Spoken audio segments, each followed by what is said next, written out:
প্রবাসীরা এখন কি বলবেন? এখন কি বলবেন? ভিডিওটা দেখেন, পারলে একটা শেয়ার দিবেন। এখন সরকারকে বলবো, সরকারকে কি বলবো বলেন তো? দেখ, হ্যাঁ আচ্ছা, ইমিগ্রেশন, হ্যাঁ বলেন, আপনি একজন ইমিগ্রেশন অফিসার, আপনি বলেন সরকারকে কি বলবো যে এটা খুব গুরুত্ব সহকারে দিতে।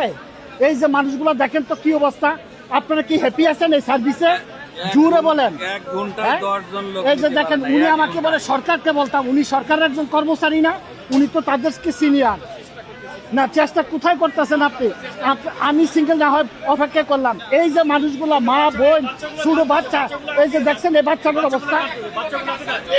হ্যাঁ আপনারা দ্রুত কিসের কাজ করবো? এরা একটা পেপার সাইন করতে পারছেন। এই যে দেখেন মানুষগুলো দেখছেন এই কি অবস্থা, অবস্থা দেখছেন?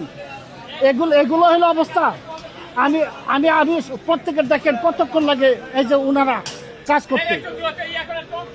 হ্যাঁ একটু আরো কুইকলি চালু করান। এই যে দেখেন উনি সরকারকে বলতাম বলে 1 ঘন্টায় 10 জন লোক ক্লিয়ার।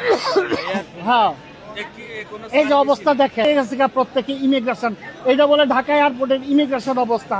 সারা বাংলাদেশের যদি এই অবস্থা হয়, আমাদের আসিফ নজরুল কি বলছে, মাশাআল্লাহ এমন অবস্থা, ফুলের তোড়া দিব। এই ফুলের তোড়া দিচ্ছে না এখন, বুঝছেন? সরকার পরিবর্তন হয়ে লাভ দিল কি? হ্যাঁ উনি বলতেছে বলে সরকারের সাথে কথা, উনি সরকারের কর্মচারী না, উনি একজন এখানের দায়িত্বশীল কর্মকর্তা। ওকে, এই অবস্থা দেখ। এখন কি বলবেন? দেখেন গত 2 দিন আগে ঘটে যাওয়া এই ঘটনা দেখেন, এয়ারপোর্টে এখনো আবার শুরু করছে এই দুর্নীতি, 2 নম্বরই বাটপারি। এখন কি বলবেন? দেখেন আপনারা বলেন, আমি কিছু বলবো না। এই 2 দিন আগের ঘটনা দেখেন, 2 দিনের মধ্যে কি হইলো। এখানে বিদেশিরা আছে, বাইরের দেশের লোক এখানে আছে।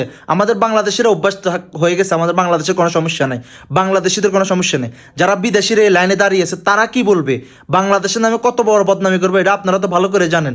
যারা প্রবাসে আছেন, বিদেশে আছেন, এসব ঘটনা কোনো দেশে ঘটে শুধু আমাদের বাংলাদেশে সম্ভব। তো যদি আপনারা পারেন এটা একটা শেয়ার দিবেন, শেয়ার দিয়ে পুরো বিশ্বকে দেখাইবেন, পুরো বাংলাদেশ মিডিয়াকে দেখাইবেন, এবং কি বাংলাদেশের যত মন্ত্রী মিনিস্টার আছে সবাইকে দেখাবেন এটা।